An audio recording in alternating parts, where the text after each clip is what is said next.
कहीं हाथ से ना निकल जाए। मैंने कहा था कि खतरनाक आदमी कभी भी भाग सकता है। अरे ये क्या, ये तो रामू है।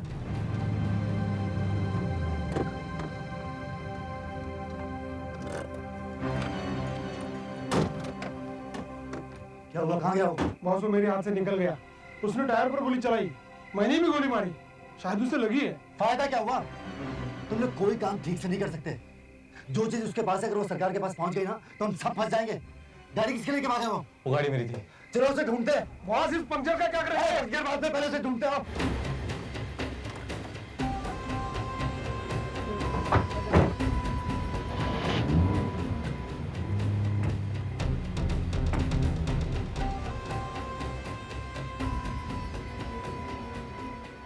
पिछले 7 दिनों से उसकी पिटाई कर रहे हैं, लेकिन वो ये बताने के लिए तैयार नहीं है कि वो चीज कहां पर छुपा रखी है।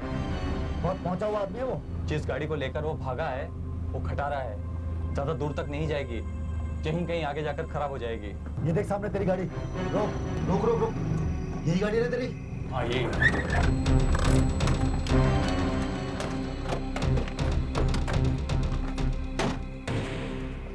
गाड़ी में तो है नहीं, सीट पर खून पड़ा है, गोली तो लगी है उसे, बहुत खून बह रहा है।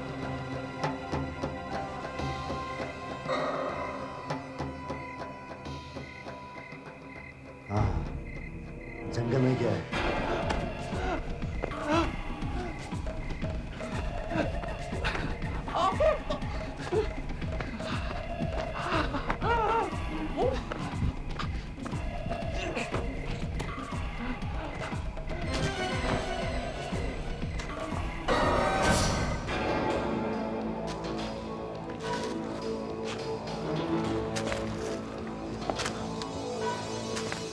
उसका खून यहाँ वहाँ गिरा हुआ है, यहीं कहीं आसपास होगा।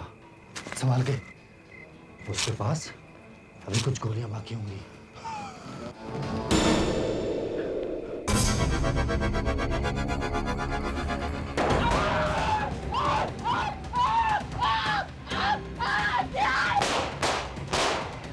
कोई फायदा नहीं है सुभाष, बाहर आ जा। देख तू अकेला है और हम 3, तेरे पास 1 गन है और हमारे पास 3।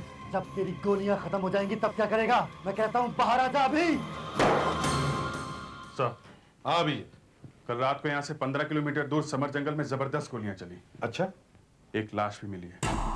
लाश पता चला किसकी है? नहीं सर, अभी तक तो कुछ पता नहीं चला। दया आशा सब लोग वहीं पर है। डॉक्टर सालुंखे भी पहुंचने वाले हैं। जैसे कुछ पता चलता है दया फोन करेगा मुझे। लगता है उसी का फोन है। हेलो, हाँ दया, कुछ पता चला उस आदमी के बारे में? क्या? Intelligence officer from IB? जिस आदमी की लाश मिली है वो एक आईबी ऑफिसर था। अच्छा, हाँ ठीक है, हम लोग पहुंचते हैं। IB officer? वो लाश एक इंटेलिजेंस ऑफिसर की है? Yes sir. डॉक्टर सालुंखे ने उस आदमी को देखते ही पहचान लिया, आपको बुलवाया है। मरने वाले का नाम क्या है? सर सुभाष। सुभाष?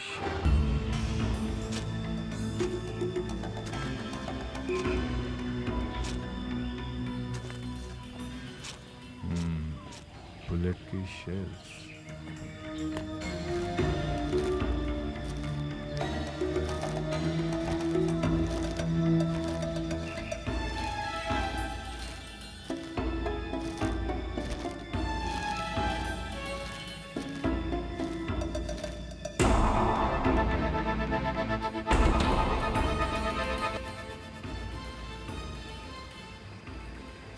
मैंने आज तक इतनी भयानक लाश शायद ही कभी देखी होगी।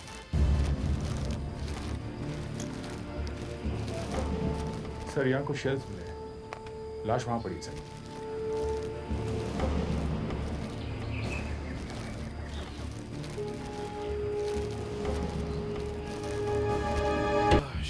माय गॉड, इतनी बुरी हालत मुझसे देखा नहीं जाता। इसे बहुत बुरी तरह से टॉर्चर किया गया, बहुत बुरी तरह से। वैसे मगर उससे पहले इस पर काफी अत्याचार किया गया है। कैसे सहता रहा ये इतने दिन? इतने दिन मतलब? ये देखिए, ये गाल देखा? लेकिन ये सब टॉर्चर अलग अलग दिन हुआ है। वो वहां एक गाड़ी खड़ी है सड़क पे, उसी से आया होगा ये यहाँ। से लगता है गाड़ी खराब हो गई थी, स्टार्ट नहीं हो रही है, इसलिए वो गाड़ी छोड़ के यहाँ जंगल की तरफ भागा होगा। यहाँ कुछ ये गोलियों के शेल्स पड़े हैं सर। ये यहाँ भी है, यहाँ भी है। और सर यहाँ भी कुछ शेल्स पड़े हुए हैं।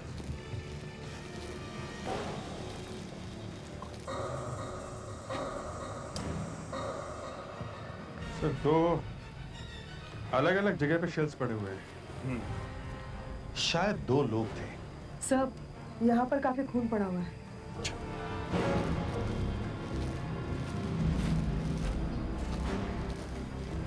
ये देखिए सर, सुभाष ने जो गोलियां चलाई थी वो इनमें से किसी एक को लगी होगी और वो यहाँ पे आके गिरा होगा।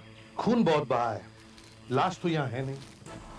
वो आदमी जरूर जख्मी हुआ होगा, और अगर उसे गोली लगी है तो वो यहाँ से सीधा किसी डॉक्टर के पास ही भागा होगा।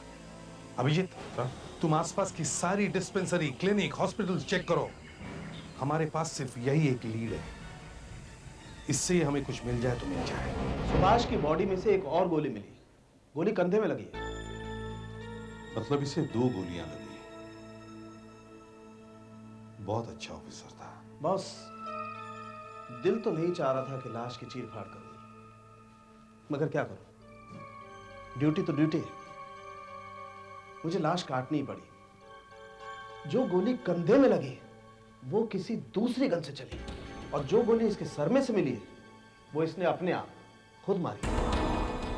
खुद मार ली? हाँ, गोली उसी रिवॉल्वर में से निकली है जो लाश के पास पड़ा था, और उस रिवॉल्वर पर सिर्फ इसी की उंगलियों के निशान थे। इसे 4-5 दिनों तक तड़पाया गया था, तो किसी ने इसे कहीं पकड़ के रखा हुआ होगा। और फिर सर ये वहां से किसी तरह से निकल भागा होगा, मगर रास्ते में गाड़ी खराब हो गई और फिर से घेर लिया गया।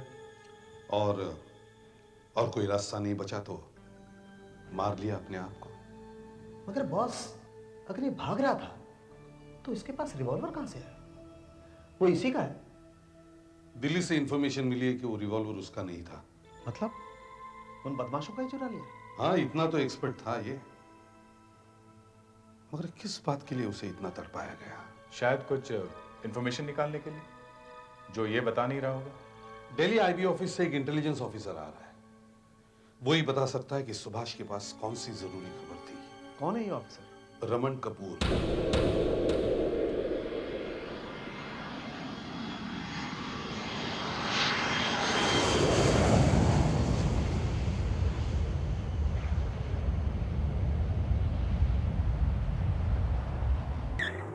हाँ, मैं मुंबई पहुंच गया हूँ। सीआईडी ब्यूरो की तरफ जा रहा हूँ। नहीं, सीआईडी को अभी तक कुछ मालूम नहीं है, लेकिन हमें थोड़ा बहुत तुम्हें बताना होगा। आखिर हमारा अपना मतलब है, एक इंटेलिजेंस ऑफिसर मारा गया है। थोड़ी बहुत इन्फॉर्मेशन हम देंगे सीआईडी को, बाकी वो लोग खुद ढूंढ लेंगे। हाँ हाँ, उत्साह दें, ये लोग ढूंढ लेंगे।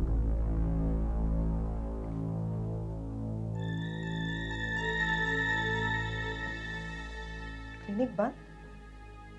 डॉक्टर आए नहीं अभी तक? टाइम तो 9 बजे का लिखा है, तो 11 बज गए, अभी तक तो कोई आया नहीं।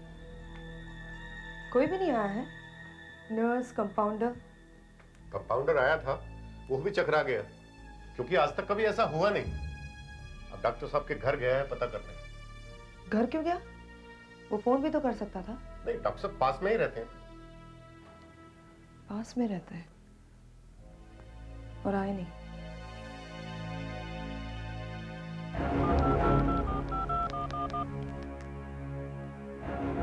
सर? जी हाँ सर, पाटकर चौक के पास एक क्लिनिक है, सरला क्लिनिक। मैं वहां पर हूँ, मगर क्लिनिक बंद है सर। डॉक्टर आए नहीं अभी तक। Very unusual it seems. जी हाँ सर, यहाँ पर लोग कह रहे हैं कि ऐसा आज तक कभी हुआ नहीं है। आप आ रहे सर? हाँ हाँ सर। नहीं, अभी तक मैंने एसीपी साहब को बताया नहीं है।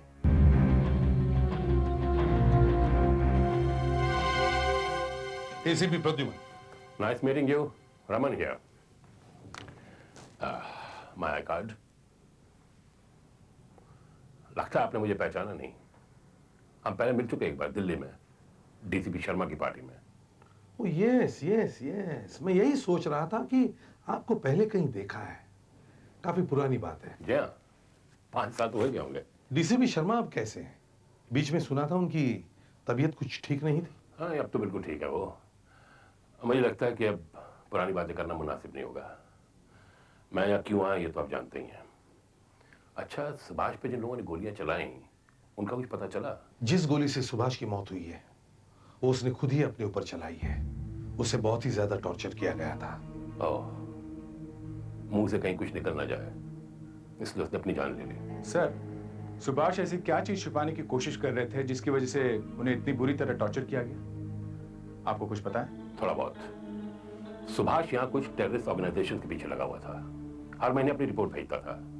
उसकी आखिरी रिपोर्ट में उसने लिखा था कि उसके हाथ कुछ ऐसी चीज लगने वाली है जिससे सारे देश में धमाका हो जाएगा।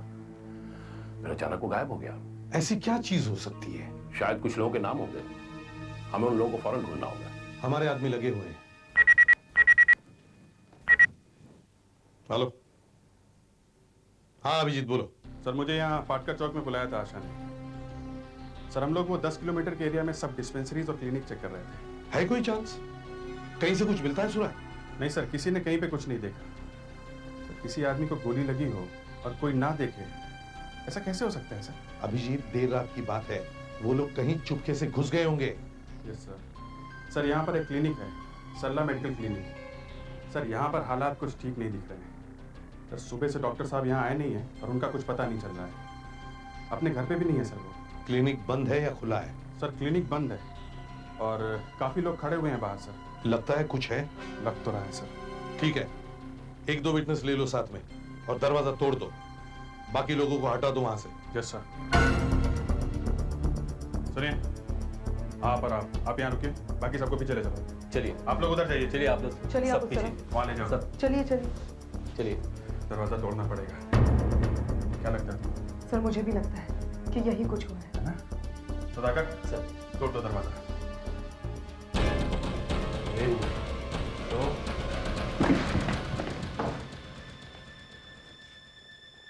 ओह माय गॉड, ये क्या हुआ?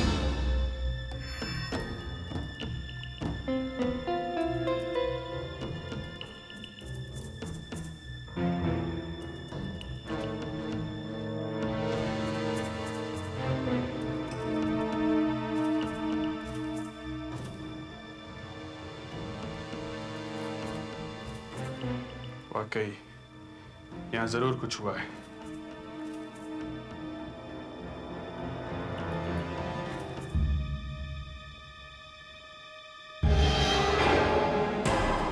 ओह माय गॉड, डॉक्टर साहब को मार डाला। ध्यान से। आपके हाथ किसी भी चीज को लगने नहीं चाहिए। मनोज जल्दी आ, देख डॉक्टर साहब का खून हो गया। देखिए आप लोग ऐसा कीजिए, आप लोग थोड़ा बाहर जाइए प्लीज। आइए प्लीज। इतना सारा खून। ओह, ये देखो, गोली।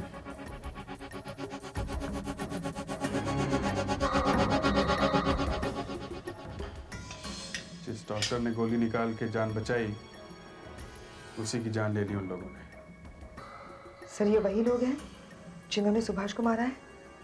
लगता तो ऐसा ही है। तुम यहाँ फिंगरप्रिंट्स ढूंढना शुरू करो। अब हमारे पास 2 लाशें हैं, एक इस डॉक्टर की, दूसरी उस सुभाष की। सुभाष का रिवॉल्वर हम लोगों को मिला है। उसकी गोली से एक आदमी जख्मी हुआ है। कहीं ना कहीं तो जाएगा ही वो गोली निकलवाने। और वो गोली अगर हमें मिल जाए तो सही बात साबित हो जाएगी कि ये गोली सुभाष के रिवॉल्वर से चली है।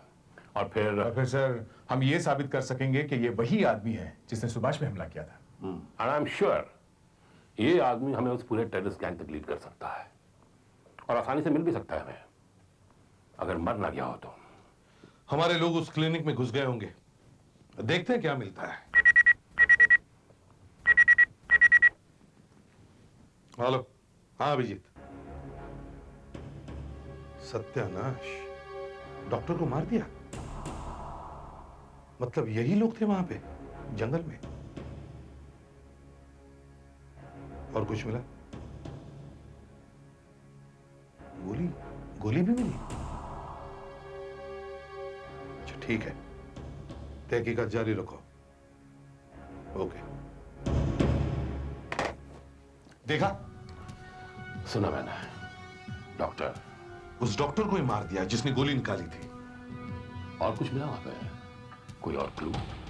इन्वेस्टिगेशन चल रही है, देखते हैं क्या मिलता है। डॉक्टर सालुंके, इतनी देर आपने इस बॉडी का पोस्टमार्टम किया और आपको सिर्फ 2 गोलियां मिली। आप इतने बता सके हैं कि सुभाष की बॉडी में से 2 बुलेट्स हासिल हुई हैं। जी। अरे पर 2 बुलेट्स में उस जगह का एड्रेस तो नहीं लिखा जहां सुभाष को छुपा रखा था? अभी ऐसी गोली बनी नहीं है।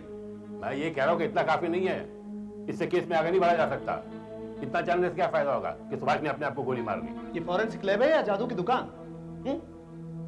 मैं कोई जादू करूं जो मुर्दे का मुंह सूंघ कर ये बता दूं कि उसका जन्मदिन कब है? मैं सिर्फ वही बता सकता हूं जो मेरे सामने है, बस। एसीपी साहब, आप तो कह रहे थे कि आपकी फॉरेंसिक लैब में आदमी कुछ भी कर सकता है। मैं सही कह रहा था। एक मिनट, जस्ट अ मोमेंट। आप खुद ही क्यों नहीं कर लेते पोस्टमार्टम? करो। या एक मिनट, आप सुभाष के कान में जोर से चिल्लाकर इसी से क्यों नहीं पूछ लेते कि वहां क्या हुआ था? शायद ये आपकी बात सुन ले। पूछ लो। आप मेरा मजाक उड़ा रहे हैं? बेवकूफ समझते मुझे? डेड बॉडी की बात करने को कह रहे हैं? प्लीज। करेक्ट। अब की ना सीधी बात। डॉक्टर साहब शांत हो जाइए। आपने मुझे फोन पे किसी छोटी सी एक पेपर की गोली के बारे में बताया था, क्या है क्या? ये बताने देंगे तो बताऊंगा। ओहो। और इन्हें नहीं बताऊंगा। अच्छा मुझे तो दिखाओ। ओके।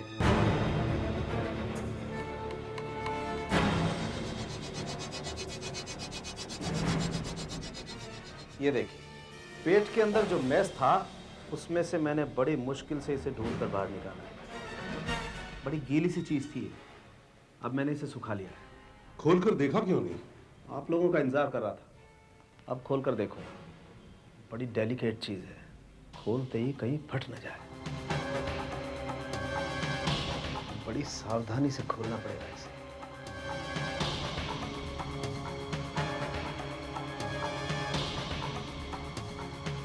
पेट के अंदर जो एसिड होते हैं उसमें खुला नहीं, बच गया। बॉस, यहां पर कुछ लिखा हुआ है।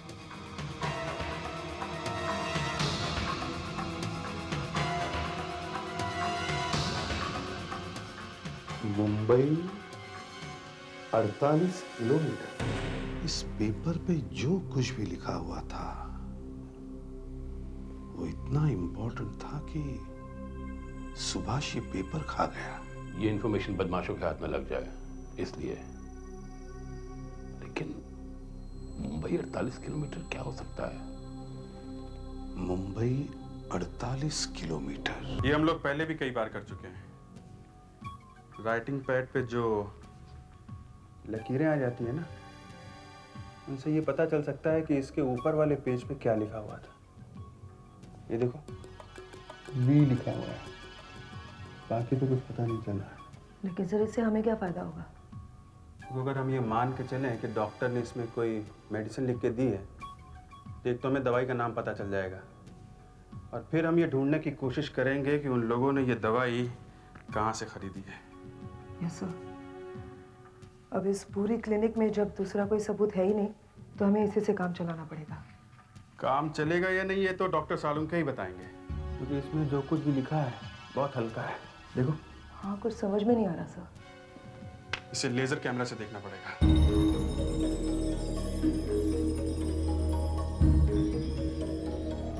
दिखाओ तो क्या है? कुछ समझ में नहीं आ रहा है सर, क्या लिखा हुआ है? इसे हम लेजर इंप्रेशन लिफ्टिंग डिवाइस पे लगा के देखते हैं। ये लेजर कैमरा है। इसकी बीम इस पेपर को ऊपर से स्कैन करेगी और फिर बाद में हम इस पेपर को नीचे से स्कैन करेंगे इस एंगल पर। इस पेपर पे जहां कहीं भी उतार चढ़ाव होंगे वो उस कंप्यूटर पे रिकॉर्ड हो जाएगा। और फिर ऊपर वाली और नीचे वाली इमेज को जब हम मिला के देखेंगे तो हमें पता चल जाएगा कि इस पेपर पे क्या लिखा हुआ है। अब इस डिवाइस को ऑन करता हूँ।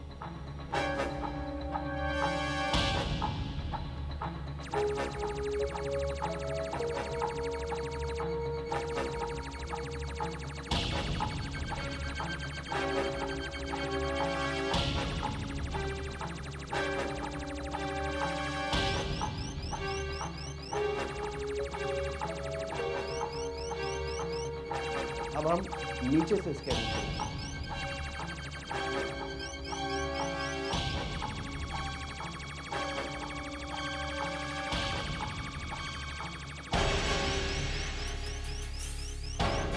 ये देखिए, वेरोक्सिन 50 mg। इसके ऊपर वाले कागज पर वेरोक्सिन लिखा हुआ था। जब किसी को बहुत दर्द होता है तो डॉक्टर ये दवाई देता है। It's a pain killer. गोली निकालने के बाद भी बहुत दर्द होता है। उन लोगों ने रात को ही दवाई खरीदने की कोशिश की होगी। अभिजीत सर, एक काम करो, उस क्लिनिक के आसपास जितनी भी दवाई की दुकानें हैं जो रात भर खुली रहती है, उनका पता करो।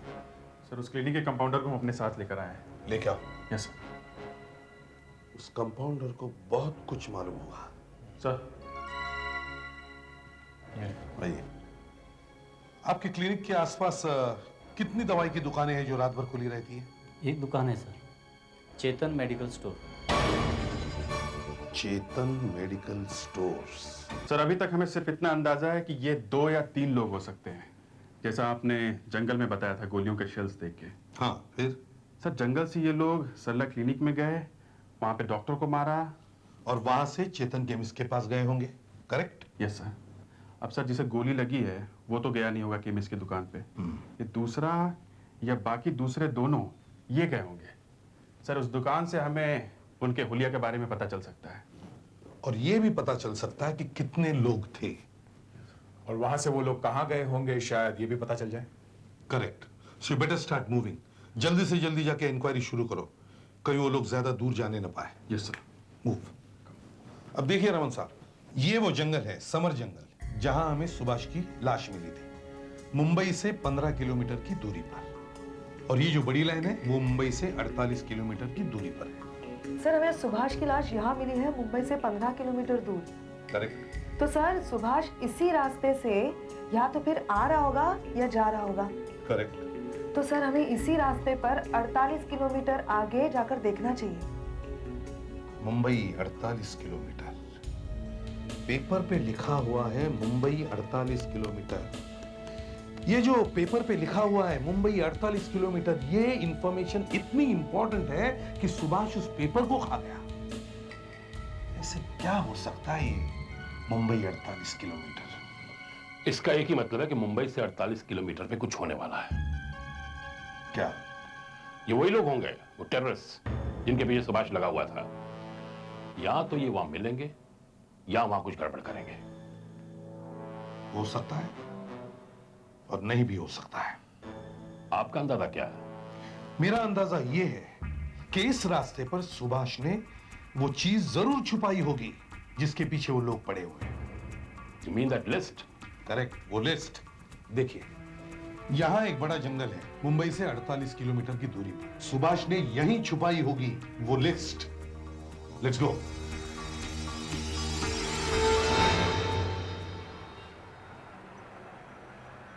ये रहा।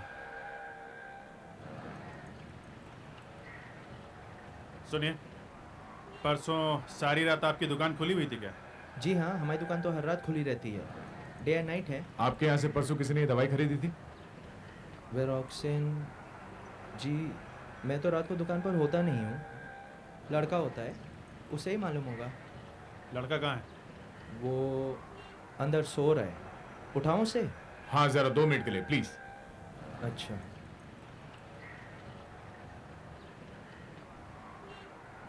ए छोटू, उठ जरा। आजा आजा। जी ये है। जी साहब। पैसा देना। देखिए जरा, ये दवाई परसों किसी ने खरीदी थी आपके यहाँ से? वेरोक्सिन परसों रात को एक स्ट्रिप बेची थी साहब। किसको बेची थी? वो 2 लोग गाड़ी में आए थे, वही लेके गए। 2 ही लोग थे? वैसे तो 3 थे, लेकिन एक सामने गाड़ी में बैठा हुआ था। गाड़ी में बैठा हुआ था? गाड़ी का रंग क्या था? हाँ, सफेद रंग की गाड़ी थी साहब। शायद उनकी दूसरी गाड़ी एक पंक्चर हो गई थी। ये पंचर का तुम्हें कैसे पता चला? उन्होंने पूछा साहब मुझसे। क्या क्या पूछा था? यही कि यहाँ कोई आसपास पंक्चर की दुकान है क्या? तो तुमने क्या कहा? मैंने बताया साहब, ये 2-3 दुकान छोड़ के एक बाजू में पंक्चर की दुकान है। दुकान का पता क्या है? कहाँ है? ये जरा लेफ्ट साइड जाएंगे तो। अच्छा ठीक है, थैंक यू। चलो।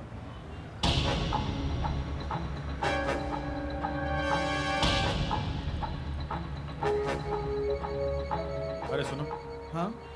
परसों देर रात यहाँ पे कोई सफेद गाड़ी आई थी पंचर ठीक करवाने के लिए? नहीं, परसों रात कोई नहीं आया था यहाँ। परसों पूरी रात कोई नहीं आया था। ना घबरा क्यों रहा है? हाँ? नहीं साहब, सच कोई नहीं आया था। देखो, हम लोग सीआईडी से हैं, तुम्हें कुछ नहीं होगा। सच सच बताओ, आई थी? साहब, मुझे कोई खतरा तो नहीं ना साहब? नहीं नहीं, कुछ नहीं होगा, बताओ। हाँ, एक सफेद रंग की गाड़ी आई थी। गाड़ी यहाँ आई थी? अच्छा फिर? 2 लोग थे साहब। मैंने उनके गाड़ी से टायर निकाला और पंक्चर बनाने के लिए अंदर लेके आया साहब।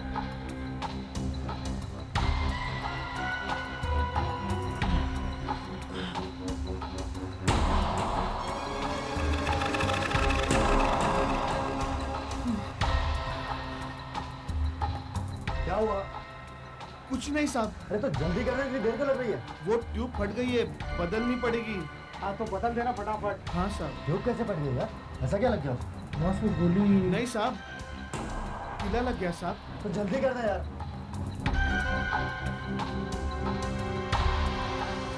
जैसे ही मैंने गोली देखी ना साहब, मेरी तो हवा ही निकल गई साहब।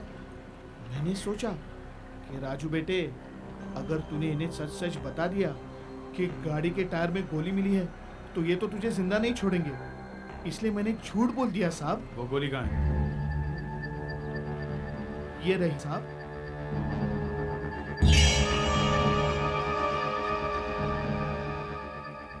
तुमने टायर गाड़ी के डिक्की में से निकाला था? हाँ साहब। तो फिर गाड़ी का नंबर प्लेट भी देखा होगा? हाँ साहब। नंबर याद है? हाँ साहब, ये नंबर तो मैं कभी भी नहीं भूल सकता साहब। गाड़ी का नंबर था MH018838। अंधे को क्या चाहिए, एक आंख या तो 2 मिल गए। कमाल हो गया, गाड़ी का नंबर भी मिल गया। एसीपी साहब को बता देता हूँ।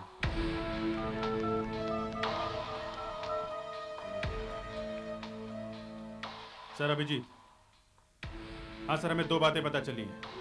एक तो सुभाष को मारकर भागने वाले 3 लोग थे, और दूसरा गाड़ी का number sir MH018838। Very good, काम बन गया। अब एक काम करो, आरटीओ ऑफिस जाओ, जल्दी से जल्दी किसी को पटाओ और उस गाड़ी की पूरी कहानी, पूरा इतिहास ढूंढ के लाओ, समझे? ओके? या सुना? तो अच्छा है, ये लोग हाथ लग जाए तो कम से कम फटाफट ये पता चल जाएगा कि सुभाष के पास ऐसा था क्या। वरना 48 किलोमीटर पूरे होने को आ गए, मुझे तो यहाँ कुछ नजर नहीं आ रहा। आगे कुछ मिल जाए तो ठीक है। मिलना इतना आसान नहीं है बॉस, यहाँ आसपास सारा जंगल है, और अगर वो चीज छोटी है या पेपर छोटा है तो उसे ढूंढते ढूंढते महीने निकल जाएंगे।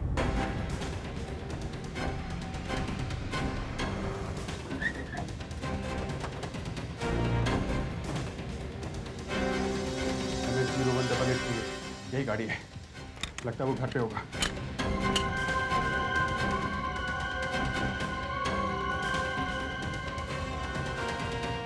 गोकुल कहाँ है? वो सुबह सुबह कहीं चला गया है। कहाँ गया? पता नहीं मुझे। कहीं वो अंदर तो नहीं है? आप देख लीजिए ना, मैं सच सच कहता हूँ। ये गाड़ी किसकी है? गोकुल की है ना? हाँ। आज वो अपनी गाड़ी लेकर नहीं गया? नहीं। क्यों? मुझे पता नहीं है। सीधे सीधे जवाब क्यों नहीं देते हैं आप? हैं? मैं सच सच बता रहा हूँ। सच बता रहे हैं? हाँ। हैं? परसों रात गोकुल कहाँ था? मुझे पता नहीं। फिर वही पता नहीं? हाँ? परसों रात एक खून हुआ है और खूनी इस गाड़ी में घूम रहे थे, और आप कह रहे हैं कि आपको कुछ पता नहीं? हाँ? मुझे पता था एक दिन ये ऐसा होकर रहेगा। 1 साल पहले मैंने उसके पास पिस्तौल देखी। तभी मैं जान गया पुलिस ढूंढते ढूंढते मेरे घर तक पहुंच जाएगी। मैंने उसे काफी समझाया, ऐसा गलत काम मत कर, मत कर। आप उसे पकड़ के आए हैं तो पकड़िए उसे।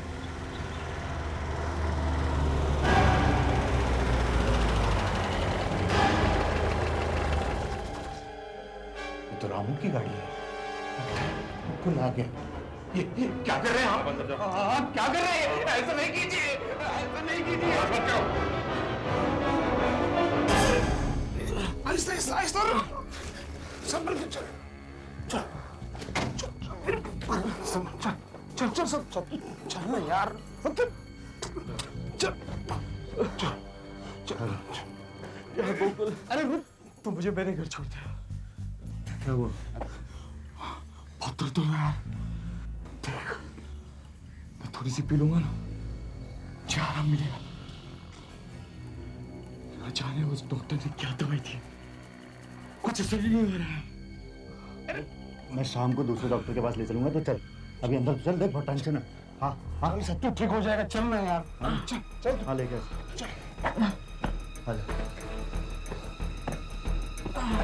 संभल सकते हो।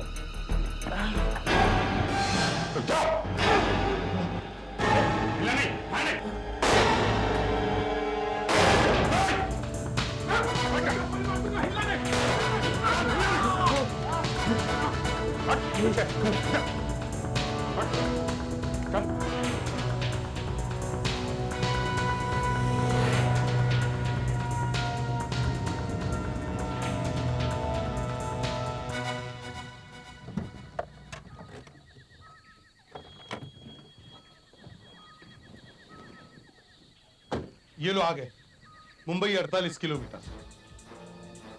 अब ये रही आपकी सड़क और ये आपका जंगल। अब बताइए, अगर आपको ऐसी जगह कोई चीज छुपानी है तो आप कहाँ छुपाओगे? मैं जंगल में तो कभी ना घुसूं। जो कुछ छुपाना सड़क पे ही छुपाऊंगा। कहाँ? फर्ज करो किसी पेड़ के नीचे। पेड़ के नीचे? लेकिन सारे पेड़ तो एक जैसे ही दिखते हैं, कोई खास निशानी तो नहीं है। और कहाँ छुपाओगे? और किसी पत्थर के नीचे। पत्थर के नीचे? हाँ, पत्थर के नीचे। तो पत्थर भी तो सारे एक जैसे ही दिख रहे हैं। सिर्फ ये एक पत्थर है। Yes, Mumbai 48 kilometre. यस, अगर कुछ छुपा है तो इसी के नीचे होगा। पेपर में भी लिखा था मुंबई 48 किलोमीटर। हाँ, हो सकता है। मैं कुछ खोज देखूंगा। हाँ जी।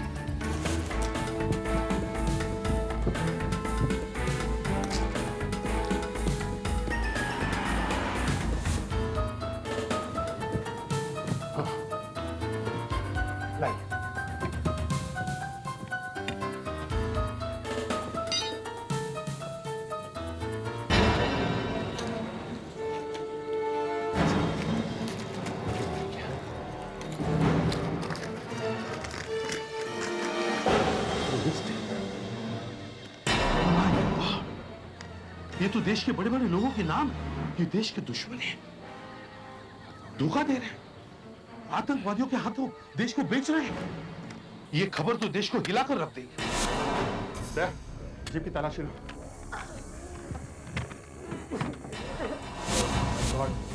यहाँ किसी की लाश है। लाश है? हाँ। हिलाने। तूने कहा था तूने सब कुछ छोड़ दिया है, मगर तू नहीं सुधरेगा, तू कभी नहीं सुधरेगा। किसकी लाश है ये? हैं? किसकी लाश है ये? हमें नहीं मालूम साहब। नहीं मालूम? नहीं, हमें नहीं मालूम। नहीं मालूम? नहीं मालूम साहब। बताओ।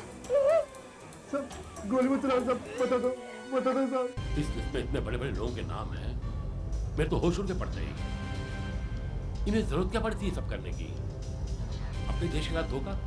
छी, जिस थाली में खाते हैं उसी में छेद कर रहे हैं। बेचारे सुभाष की जान ले ली इन लोगों ने, मगर उसकी कुर्बानी बेकार नहीं जाएगी। रामन साहब, एक एक को पकड़ो और फांसी पर लटका दो। कल के अखबार में छप जाएगी लिस्ट। सुबह सुबह अपने नाम पढ़ेंगे तो जान हलक में लग जाएगी इन बदमाशों की।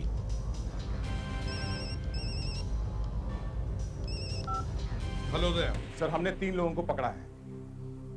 हाँ सर, ये वही लोग हैं जिन्होंने सुभाष को मारा और उनकी गाड़ी में से एक लाश भी मिली। क्या? एक और लाश? हाँ सर, लाश। किसकी है? सर ये लाश इंटेलिजेंस ऑफिसर रमन कपूर की है सर। क्या? हाँ सर, वही ऑफिसर जो दिल्ली से आने वाला था। तो फिर ये यू फोन मत करो। सर जो आदमी आपके साथ है वो इन लोगों का साथी है और बहुत ही खतरनाक है sir. Close the phone please. Sir hello hello hello sir. क्या हुआ? फोन कट गया। लगता है उस नकली रमन कपूर को पता चल गया है कि हम लोग उसकी सच्चाई जान चुके हैं।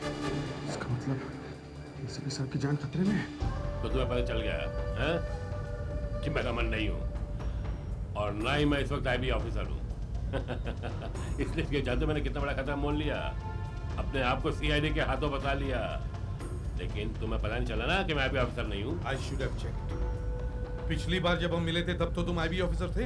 हाँ मैं आईबी ऑफिसर था, लेकिन मुझे निकाल दिया गया। मुझ पर इल्जाम लगाया गया कि मैं पैसे खाता हूँ। अरे भाई खाता हूँ ना। सुभाष की मौत की कीमत तुझे चुकानी पड़ेगी। सुभाष बेवकूफ था वो। हाँ मगर था बहादुर। इतना कर पाया लेकिन उसने जबान नहीं खोली अपनी, कुछ नहीं बताया हमें। फिर हमें इन्फॉर्मेशन मिली कि दिल्ली से रमन नाम का एक अफसर आ रहा है। मैंने उसकी जगह ले ली और असली रमन वहाँ जीप में सो रहा है हमेशा के लिए। तू भी सो जाएगा। पहले तू सोएगा। गाड़ी रोक चल। नहीं रोकूंगा। गाड़ी रोक नहीं तो गोली मार दूंगा। कुमार चलाओ गोली, चला। पागल हो गया क्या? चलाओ गोली। मैं तो मर जाऊंगा लेकिन तुम भी मेरे साथ मरोगे। फिर कब कर? मैं स्पीड और बढ़ाऊंगा। गाड़ी रोक। कम ऑन शूट मी। गाड़ी रोक। फिर कब कर?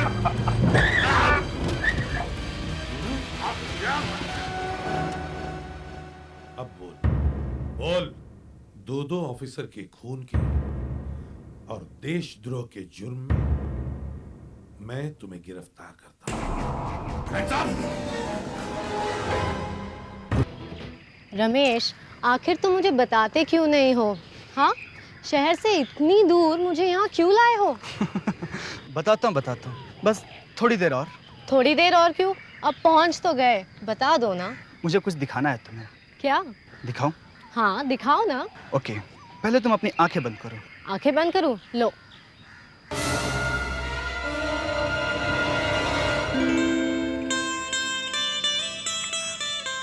नीतू, मुझसे शादी करोगी? क्या हुआ? वहाँ पे।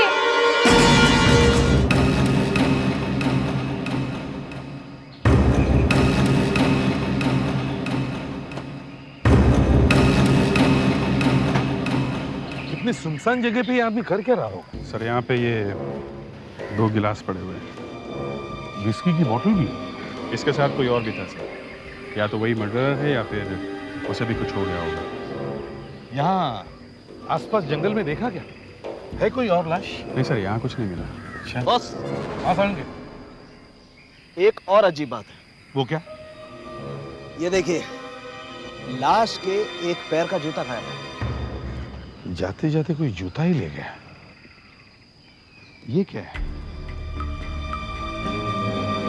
कीचेन? सर इसी की लगती है। अजीब सी है। घोड़ा, ये ज्वेलरी बॉक्स, ये खाली है सर। कहीं कोई इसे लूट के तो नहीं भाग गया? ज्वेलरी मिली क्या कहीं? नहीं सर। सालून क्या? कैसे मारा है इसे? घाव काफी गहरा है, किसी भारी चीज से मारा है। चोट लगने से पहले इसने खूनी के बाल पकड़ के खींचे। ये देखिए, इसकी मुट्ठी में बाल है। सर, यहाँ एक गन पड़ी है, नकली है, बच्चों के खेलने की। नकली गन? अच्छा, मर्डर वेपन मिला? सर, ये देखिए, ये रहा मर्डर वेपन। ये यहाँ देखा? ऐसे मारा होगा और यूं फेंका होगा और यहाँ फंस गया।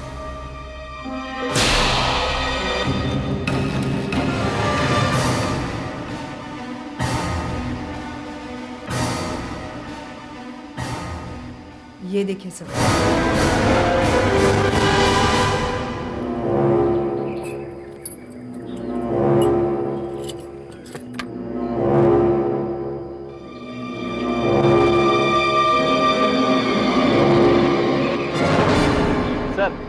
हाँ सुधाकर, जेब में वॉलेट मिला है, विजिटिंग कार्ड भी है। इसका नाम प्रेम कुमार है। एड्रेस और टेलीफोन नंबर 628915। ठीक है, घर में फोन करो, देखो घर में कौन कौन है और उनको इन्फॉर्म करो। आइए।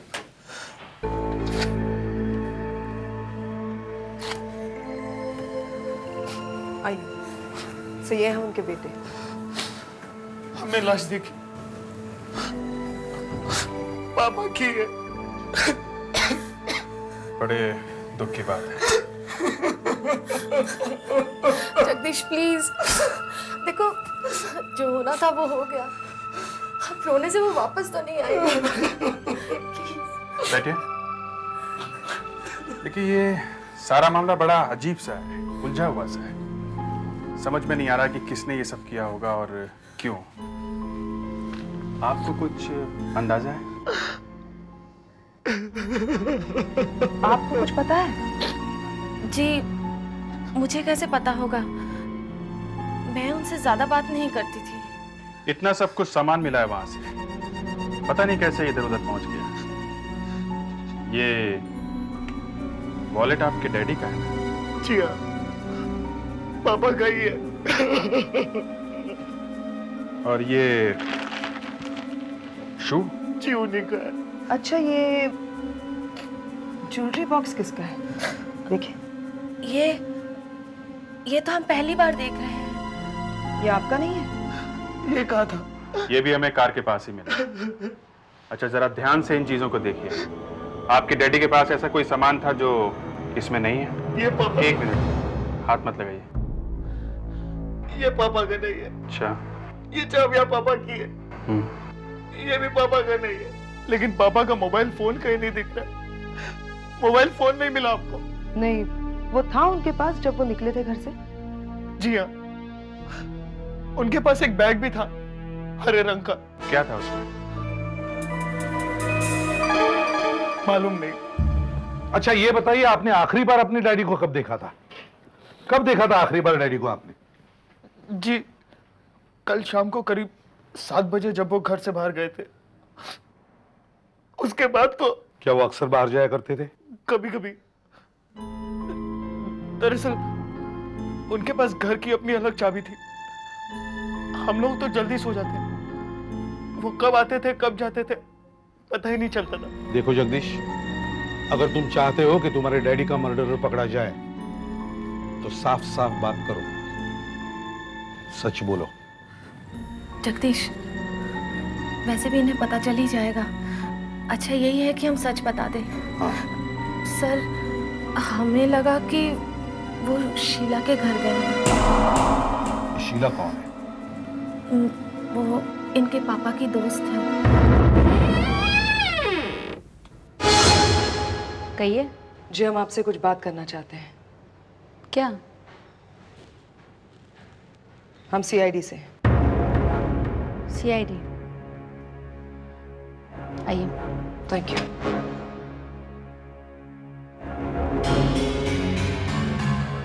आप कहीं जा रही हैं बाहर? आप काम की बात कीजिए। आप किसी प्रेम कुमार को जानती हैं? जी। कल रात आप उनसे मिली थी? कल रात वो यहाँ आने वाले थे, लेकिन आए नहीं। लेकिन बात क्या है, बताइए तो सही। अब कैसे बताएं? क्यों? बात ऐसी है कि प्रेम कुमार जी की मौत हो गई है।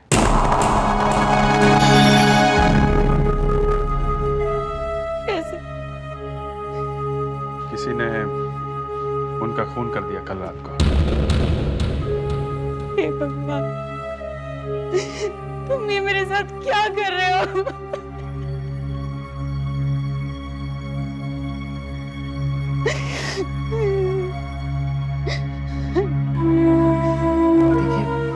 प्लीज संभालिए अपने आप को। देखिए, हम लोगों को सबको दुख है इस बात का। प्लीज। प्रेम कुमार जी और मैं आज शादी करने वाले थे। शादी? हाँ। घर वालों को ये बात मालूम थी? किसी को भी हमारा रिश्ता मंजूर नहीं था, विनोद को भी नहीं। ये विनोद मेरा भाई यही रहता है मेरे साथ, अब बैंगलोर गया हुआ है। कल सुबह। अगर वो यहाँ रहता तो मैं नहीं जा सकती थी, इसलिए प्रेम कुमार जी ने उसे किसी काम के बहाने बैंगलोर भेज दिया। क्या हम उनसे बात कर सकते हैं? अभी तक तो वो बैंगलोर पहुंच गए होंगे। हाँ डॉक्टर सालुंके। बॉडी की चीर-फाड़ करने से पहले मैंने सोचा इसके कपड़ों की तलाशी ले लूं। तो इसके पैंट की छोटे वाले पॉकेट में से मुझे एक कागज का टुकड़ा मिला। टेलीफोन डायरेक्टरी में से उठाऊं। No all detectives. Prem Kumar की जेब में से एक डिटेक्टिव का पता। शायद इन्हें मालूम होगा प्रेम कुमार क्यों मारा गया। क्या क्या कह रहे हैं आप? प्रेम कुमार मर गया? इतनी जल्दी मर गया? इतनी जल्दी का तो मालूम नहीं, लेकिन किसी ने उसका खून कर दिया है। कब? कल रात को। कल रात को? लेकिन कल दोपहर तो उसका मुझे फोन आया था कि उसकी जान खतरे में है। अब मुझे क्या मालूम था कि वो इतनी जल्दी चल पड़ेगा ऊपर को। यहाँ तो हर दूसरे आदमी का यही फोन है कि उसकी जान खतरे में है। मतलब बिजनेस अच्छा चल रहा है तुम्हारा? मेहरबानी ऊपर वाले की। प्रेम कुमार ने और क्या कहा फोन पे? कहने लगा कि 20 साल पुराना मुर्दा उसके पीछे। तुम्हारे पास मुर्दों का भी इलाज है? मुर्दे का नाम है कमलेश कोठारी। कमलेश कोठारी? हाँ, ये कमलेश कोठारी और प्रेम कुमार दोनों एक साथ हांगकांग में बिजनेस किया करते थे 20 साल पहले। कमलेश ने फ्रॉड किया, पैसे खा गया, जेल हो गई उसको। लेकिन अब न जाने कहां से ये कमलेश कोठारी आ टपका है 20 साल बाद। क्या रहा है? उसने प्रेम कुमार से कहा, तूने मेरी जिंदगी बर्बाद की है, मुझे 1 करोड़ रुपया चाहिए, नहीं तो ऊपर। तो प्रेम कुमार ने मुझसे कहा, भाई जोसेफ तू कमलेश से बात कर ले, लेकिन पुलिस को मत बताना। पुलिस को नहीं बताना? इस कमलेश से या प्रेम कुमार से तुम्हारी मुलाकात हुई? कहाँ? प्रेम कुमार आज यहाँ पर आने वाला था, लेकिन आने से पहले ऊपर चला गया। थोड़े बहुत पैसे आने वाले थे, वो भी हाथ से गए। और ये कमलेश कोठारी? उसको तो मैंने देखा भी नहीं, मगर अगर मुझे ये कहीं मिल गया ना तो पैसे तो मैं इसी से लूंगा। कमलेश कोठारी। ये अचानक कहीं से एक नाम पैदा हुआ, कमलेश कोठारी। शीला जी आप जानती हैं कमलेश कोठारी कौन है? नहीं, ये नाम तो मैं पहली बार सुन रही हूँ। मीना जी आप जानती हैं? नहीं सर। जगदीश तुम तो जरूर जानते होंगे कमलेश कोठारी कौन है। सर, पापा करीब 20 साल पहले हांगकांग में थे। मुझे तो ये भी नहीं पता कि उनके पार्टनर कौन कौन थे। हाँ, हमारे एक वकील हैं रानी साहब, उन्हें जरूर मालूम होगा। वो पापा के साथ बहुत सालों से है। रूबी जी। तुम्हारे पास एडवोकेट ईरानी का नंबर है? जी, लेकिन इस वक्त वो दिल्ली में है। नंबर है? जी। नंबर बताइए। 98210 09821 6285।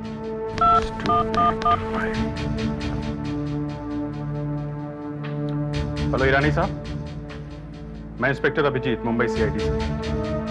सर, यहाँ पर एक ट्रेजेडी हो गई है। प्रेम कुमार जी की डेथ हो गई है, यहाँ खून हो गया है। हम लोग इन्वेस्टिगेशन कर रहे हैं। अच्छा सर, एक बात बताइए, आप प्रेम कुमार जी के किसी हांगकांग वाले पुराने पार्टनर कमलेश कोठारी को जानते हैं? नहीं? ओह, अच्छा सर, मिलते हैं जब आप आएंगे। Thank you sir. नहीं सर, वो नहीं जानते। तो फिर कौन जानता है इस कमलेश कोठारी को?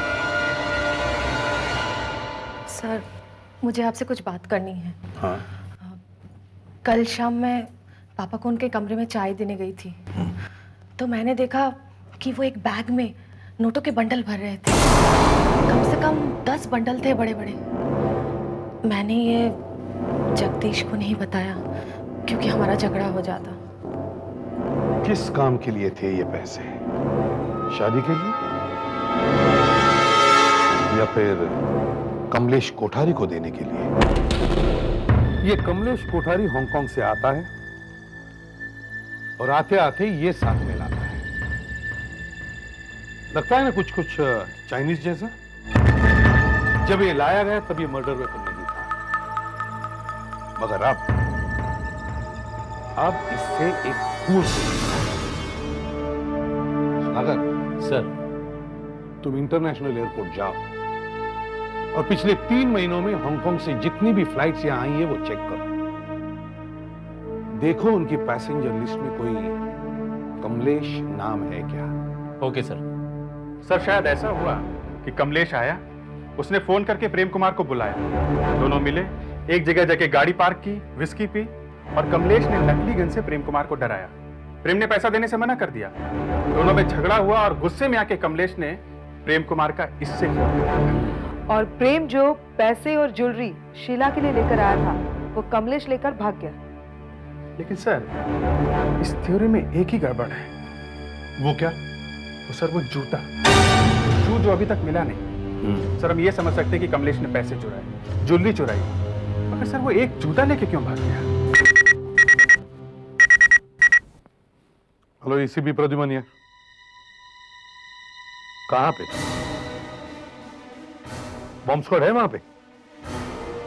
ठीक है हम लोग आते हैं। लेक पार्क में एक बैग पड़ा है, लगता है बॉम्ब है। रात में पार्क में तो कोई भी नहीं है, तो बॉम्ब कौन रखेगा? कोई नजर भी नहीं आ रहा है। बम बनाने वाले सरफेरे होते, पता नहीं उनको क्या क्या सोचता है। हर रोज बॉम्ब बॉम्ब बॉम्ब, दिमाग खराब हो गया। रुक जा, संभल के बोलना वरना दोनों मारे जाएंगे। कोई घर पे है क्या तेरा जो इंतजार करेगा? नहीं। फिर संभल के बोलना। ये बॉम्ब बनाने वाले सोचते हैं कि बॉम्ब स्क्वाड वाला ऊपर से खोलेगा और मार जाएगा, लेकिन मैं ऐसा नहीं करूँगा, मैं साइड से खोलूँगा।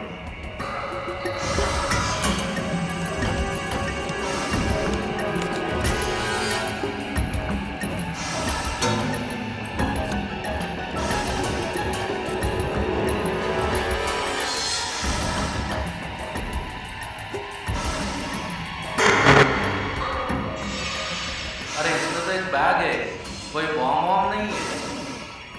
लगता है कोई हमसे गेम खेल रहा है।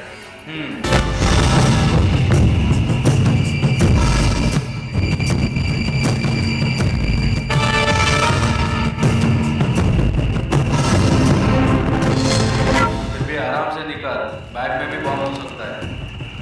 मुश्किल है, लगता नहीं।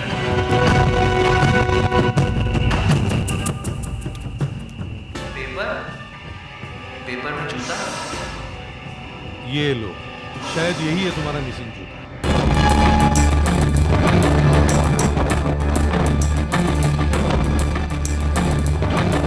सर प्रेडिक्स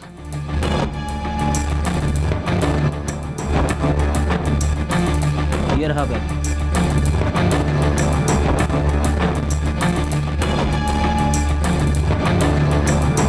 पूरा पहाड़ निकला जूता। अभिजीत, अब जूता तो मिल गया, बताओ क्या हुआ? अभिजीत, अब जूता तो मिल गया, बताओ क्या हुआ होगा? सर जूते का सोल फाड़ दिया गया है, जैसे किसी ने कुछ ढूंढने की कोशिश की है। सर फिल्मों में कभी कभी दिखाते हैं कि जूते के सोल में कुछ छुपाया गया है, माइक्रोफिल्म वगैरह। इसमें शायद चाबी होगी, शायद किसी लॉकर की।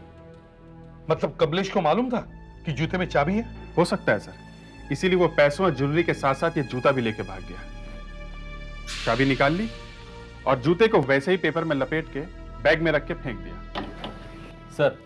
हाँ सुधाकर, मैंने एयरपोर्ट पे सारे रिकॉर्ड्स चेक कर लिए सर। पिछले 6 महीनों में कमलेश कोठारी नाम का कोई भी आदमी इंडिया के किसी भी एयरपोर्ट पे नहीं उतरा है। कोई बात नहीं, मुझे काफी कुछ पता चल गया है इन बालों से। जिस आदमी के बाल हैं उसकी लंबाई 6 फुट 2 इंच है, उसका वजन 80 किलो है, उसे क्रिकेट से बहुत प्यार है और वो गोरेगांव ईस्ट में कहीं 3rd फ्लोर पर रहता है।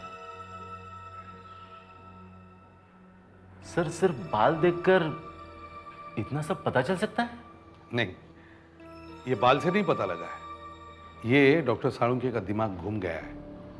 आशा, जरा इनका मुंह सूंघो, देखो कहीं दारू तो नहीं पी रखी है इन्होंने? अच्छी इंफॉर्मेशन दी तो पी रखी है। नहीं नहीं, देखो एक कदम भी आगे मत बढ़ाना, नहीं तो सच बोल दूंगा। और सच के सिवा कुछ नहीं बोलूंगा। बताओ अभी। देखो माइक्रोस्कोप में देखो, ये बाल मरने वाले ने किसी के सर में से खींच कर नहीं निकाले, बल्कि मरने के बाद किसी ने उसके हाथ में रख दिए। ये बाल काटे हैं, देखो इनकी जड़ें नहीं, नो रूट्स। देखा, खूनी ने खून करके कहीं से बाल काट कर मरने वाले की मुट्ठी में क्यों रख दिया?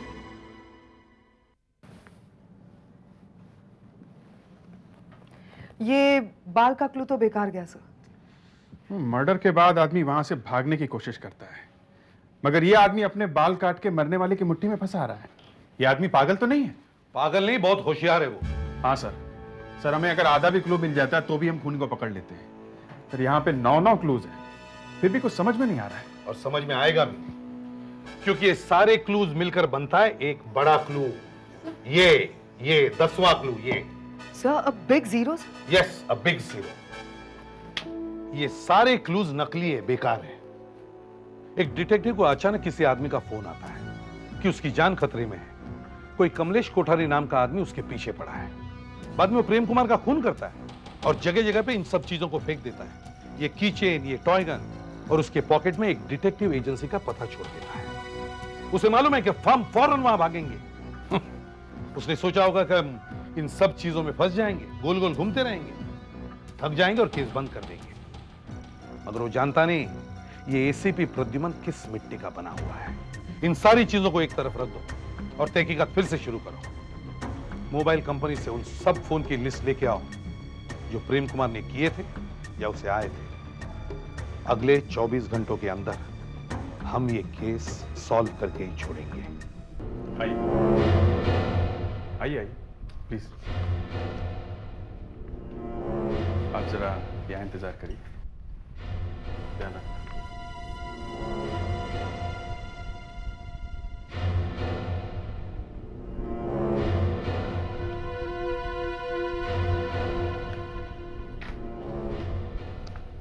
सर, मुझे लगता है ये रूबी काफी कुछ जानती है। मैं किसी बहाने से यहाँ ले आया हूँ। उसे प्यार से पूछेंगे तो शायद ही कुछ बता दे। क्या कहा क्या तुमने इससे? मैंने कहा सर कि प्रेम कुमार के मोबाइल फोन के बारे में कुछ पता करना है। तो कुछ पता चला मोबाइल कंपनी से कहाँ से फोन आए थे प्रेम कुमार को? यस सर, ये 7:30 बजे एक अंधेरी की बूथ से आया था सर। 7:30 बजे? और वो 7 बजे घर से बाहर निकला, 7:30 बजे ये फोन आया। इसका मतलब है वो 7:30 बजे तक जिंदा था। सर, ये फोन उस मर्डरर का ही होगा। उसने फोन करके प्रेम कुमार को बुलाया कि चलो बातचीत कर लेते हैं। रास्ते में वो मिला और दोनों गाड़ी में बैठ के पार्क में चले गए। और दोनों ने साथ में बैठकर शराब पी। इसका मतलब है दोनों एक दूसरे को जानते थे। रूबी को मालूम होगा, रूबी को बुलाओ।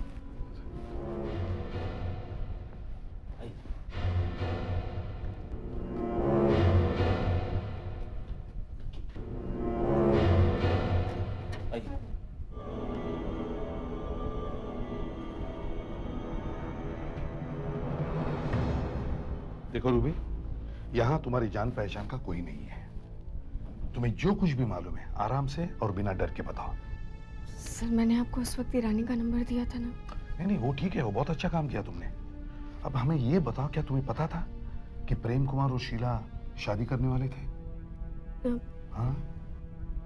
हाँ, वो लोग 1 महीने के लिए बाहर जाने वाले थे। अच्छा। होटल की बुकिंग भी मैंने ही करवाई थी। बॉस ने कहा था कि किसी को पता नहीं चलना चाहिए, मगर मगर क्या? मगर जगदीश को पता नहीं ये सब कैसे पता चला। जगदीश? अच्छा ये बताओ, तुम्हें कैसे मालूम कि जगदीश को पता चल गया? सर, 2 दिन पहले मैं ऑफिस में शाम को किसी काम से वापस आई थी। मैंने उनके कैबिन से जोर जोर से आवाजें सुनी। वो औरत और उसका भाई मिलकर आपकी बिजनेस लूट रहे हैं। आपको कुछ समझ में नहीं आता, दिखाई नहीं देता आपको? तुम उसे एक औरत कह के बुला रहे हो? तो और क्या कहूं उस औरत को? उसका नाम शीला है और वो लूट रही तो मेरा पैसा लूट रही है। लेकिन मैं इस घर को और इस बिजनेस को लूटने नहीं दूंगा। चुप नहीं बैठूंगा मैं। तुम क्या करोगे? अरे तुम कर ही क्या सकते हो? मैं क्या करूंगा? आपकी आंखें खुली की खुली रह जाएंगी जब आप देखेंगे कि मैंने क्या किया। समझे आप?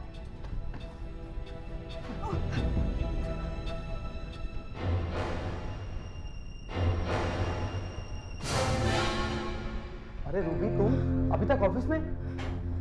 अच्छा एक काम करो, एडवोकेट ईरानी का मोबाइल नंबर मिलाओ, वो दिल्ली में ही है। जी।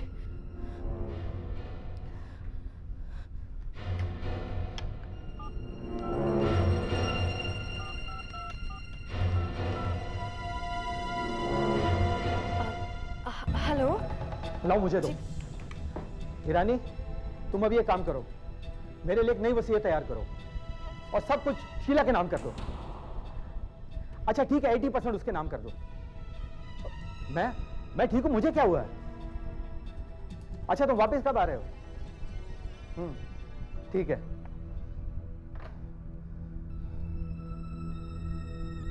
रूबी जी। एक कॉफी मंगाओ मेरे लिए। जी। अरे शीला तुम आओ। रूबी 2 कॉफी मंगाना। जी सर। आओ शीला। मुझे वो शीला कभी अच्छी नहीं लगी। पता नहीं हमारे बॉस जैसे अच्छे आदमी उसके चंगुल में कैसे फंस गए। दिखती भोली भाली, स्वीट स्माइल, मगर है अंदर से कुछ और उसका भाई विनोद हमेशा पैसे मांगता रहता था। कोई बिजनेस शुरू करने वाला था, दोनों ही बैठे थे लूटने के लिए। वो वसीयत बन गई है जिसमें सारा पैसा शीला के नाम होने वाला था? शायद। ईरानी साहब को मालूम होगा। जी हाँ, मैंने नई विल बना दी थी। जैसा प्रेम कुमार जी ने कहा मैंने वैसी वसीयत तैयार कर दी। उसने कहा मेरी 80% प्रॉपर्टी और पैसे शीला को दे दो, मैंने वैसे ही लिख दिया। और बाकी 20%? 20% जगदीश को। मैंने प्रेम कुमार को समझाने की बहुत कोशिश की थी, पर उसके सर पे तो प्यार का भूत चढ़ा हुआ था। ये देखिए,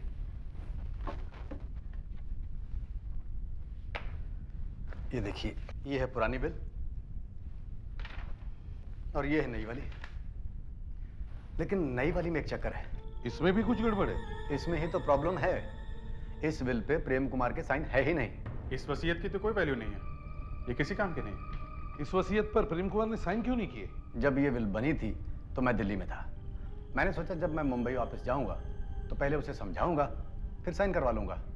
पर यहाँ तो पहले से ही। तो इसका मतलब ये हुआ कि जैसा पुरानी वाली वसीयत में लिखा हुआ था उस हिसाब से अब सब कुछ जगदीश को ही मिलने वाला है। हाँ। ईरानी साहब, जरा सोच समझ के जवाब देना।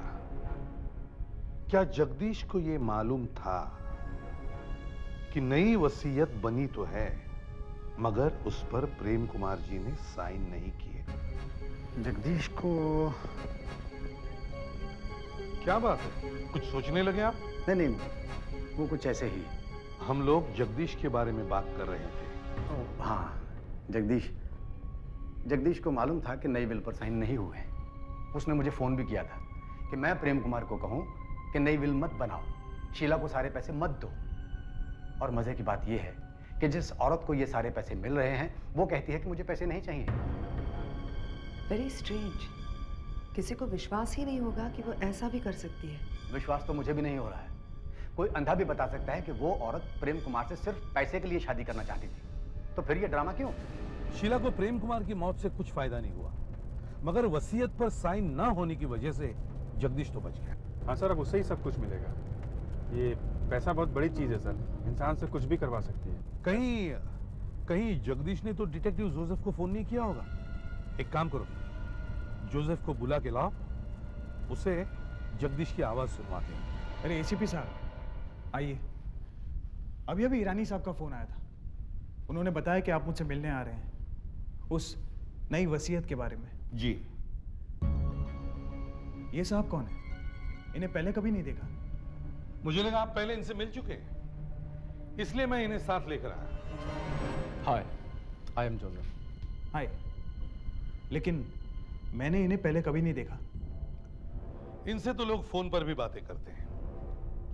खैर, वो वसीयत, उस वसीयत की वजह से तो आप बिल्कुल बर्बाद हो जाते है ना?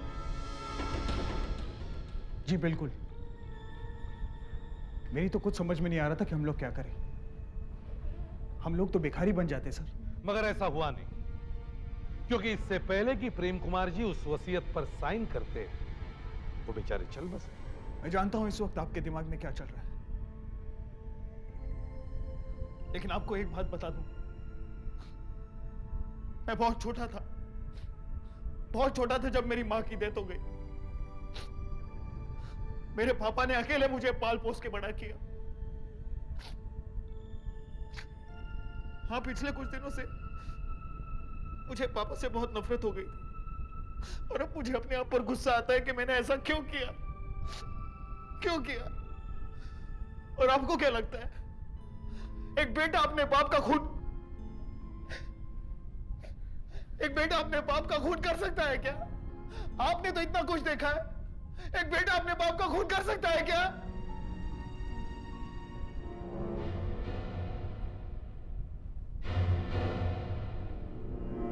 समझ में आया? नहीं सर, ये वो आदमी नहीं है जिसने मुझे फोन पर कमलेश कोठारी की छोटी कहानी सुनाई थी। नहीं सर, ये वो आदमी नहीं है। सर ये जगदीश का नहीं, शीला का चक्कर है। ये मेरी सिक्स सेंस कह रही है सर कि हो ना हो इसमें शीला का कुछ ना कुछ कनेक्शन है। मगर उसे तो नुकसान हो गया इससे। नहीं सर, ये उसने नहीं कराया है, ये उसके किसी प्रेमी ने किया है। प्रेमी ने? मैंने तो इस एंगल से सोचा ही नहीं था। Good good, great work Asha, great thinking. Thank you sir. चलो मान लेते किसी प्रेमी ने किया, मगर खून करने के लिए उसने वही हथियार क्यों चुना, वो चाइनीज जैसा दिखने वाला? डू यू मीन टू से सर इस मर्डर वेपन का हांगकांग से कुछ कनेक्शन है? शायद। मतलब सर ये कमलेश कोठारी लेके आया होगा? हे भगवान, फिर वही Kamlesh Kothari. I told you Asha, there is no Kamlesh Kothari. कोई कमलेश कोठारी वोठारी नहीं है। तो सर फिर ये मर्डर वेपन आया कहाँ से? अच्छा चलो फिर से खोलो वो डब्बा। ये रहा, ये चाबी और उस पे लटका हुआ ये घोड़ा कुछ समझ में नहीं आता है।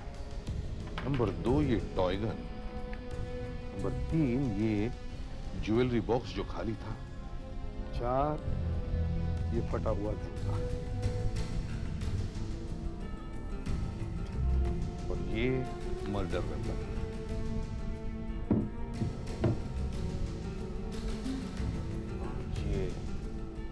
ये बाल जो उसके मुट्ठी में फंसे थे। माय गॉड, क्या हुआ सर? ये देखा तुमने? ये जूता? नहीं जूता नहीं, ये इस पेपर पे जो लिखा हुआ है वो।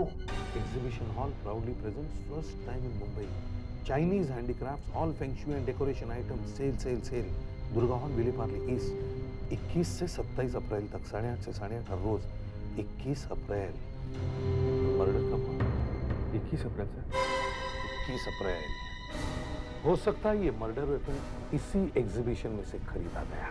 मगर सर ये तो हवा में तीर चलाने जैसी बात हो गई। आशा, तहकीकात का मतलब ही यही है कि हवा में तीर चलाओ।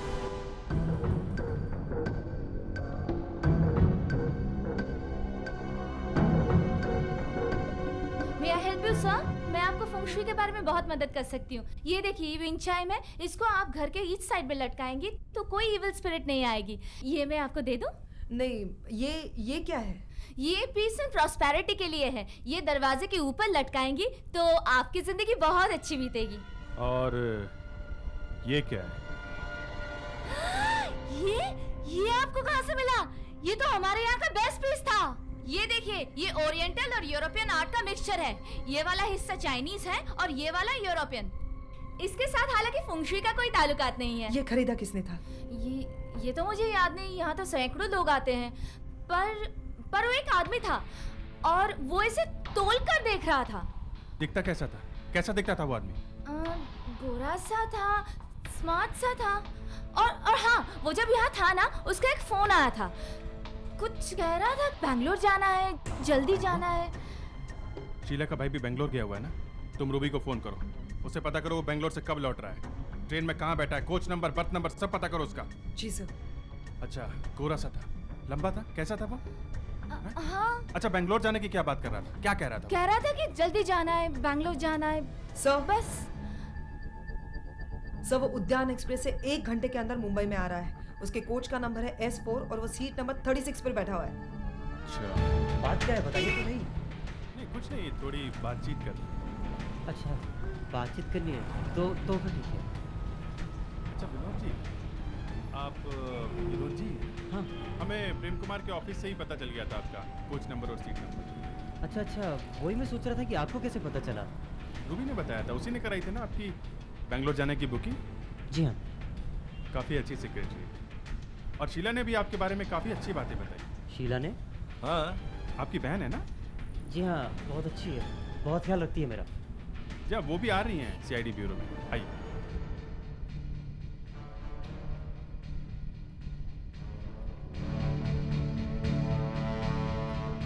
ये क्या किया आप लोगों ने? आप लोगों ने मेरे भाई को ही पकड़ लिया। मैंने आपको बताया ना कि वो बैंगलोर गया हुआ है।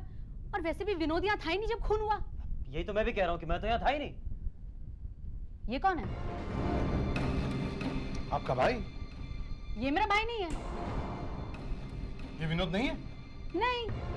नहीं, मेरा नाम तो अशोक है। लेकिन जब हमने तुमसे स्टेशन पे पूछा था तुम विनोद हो, शीला के भाई होता तब तुमने हाँ कहा था ना? हाँ, वो मैं डर गया था इसलिए बोल दिया था। तुम शीला को नहीं जानते? नहीं, मैं किसी शीला विला को नहीं जानता। तुम विनोद की सीट पे क्यों बैठे थे? मुझे क्या मालूम कि वो विनोद की सीट है। तुम विनोद के नाम से ट्रेवल कर रहे थे कि नहीं? ये क्या विनोद विनोद लगा रखा है आपने? मैं किसी विनोद को नहीं जानता, छोड़िए मुझे। उसका टिकट कैसे आया तुम्हारे पास? मुझे नहीं मालूम, मुझे फंसाया जा रहा है। देखिए कोई है? विनोद ने मुझे 10,000 रुपए दिए थे बेंगलोर जाने के लिए और कहा कि मेरे नाम से बेंगलोर जा और प्रेम कुमार जी का जो भी काम है वो कर देना और वापस आके टिकट वगैरह और प्रेम कुमार जी के बिजनेस पेपर मुझे दे देना। विनोद अभी कहाँ है? वो अभी पस्तानी होटल में मेरा इंतजार कर रहा है। अभी? Let's go.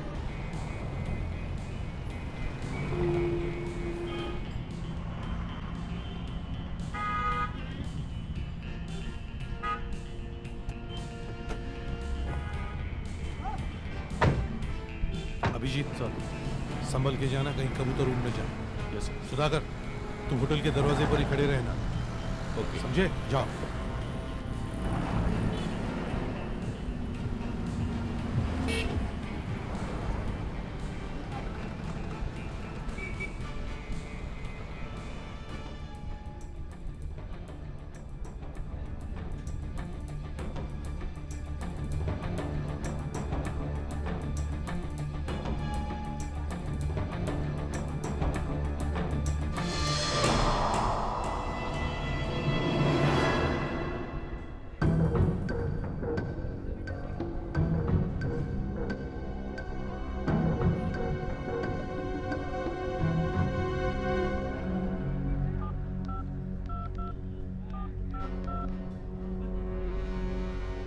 हेलो, हाँ मैं कमलेश कोठारी बोल रहा हूँ।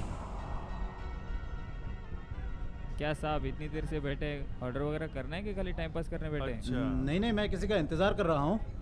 एक काम करो, एक कप चाय लेके आओ। एक मेरे लिए भी। 4 नंबर टेबल, खाया पिया कुछ नहीं, गिलास थोड़ा 5 रुपया। ठीक है, ले आता हूँ। हाँ नहीं, वो जोसेफ ने कहा था मुझसे कि मैं वो प्रेम कुमार से बात कर लूँ। नहीं नहीं, अशोक अभी नहीं मिलेगा, लगता है कहीं बाहर गया है वो। हाँ ठीक है, मैं शीला से मिल लूंगा।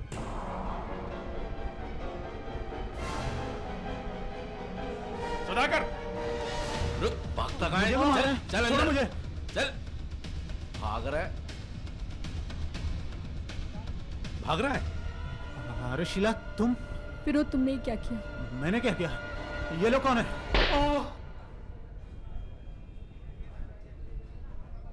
हाँ, मैंने ही प्रेम कुमार का खून किया साहब। असल में मैं बेंगलोर गया ही नहीं साहब, और ये शीला मेरी बहन भी नहीं है साहब।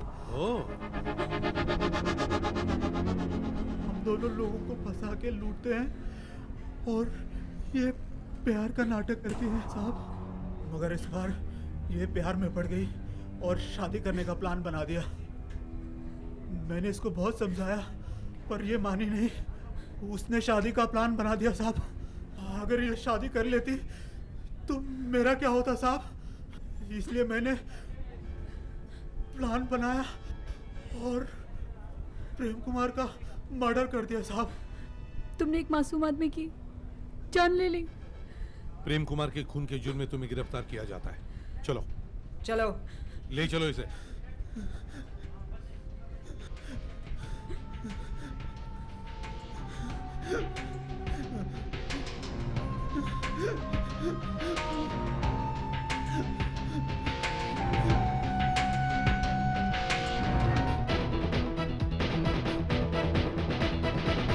CID के और भी मजेदार और सस्पेंस से जुड़े एपिसोड्स को देखने के लिए हमारे चैनल को सब्सक्राइब करें और बेल आइकॉन दबाना ना भूलें।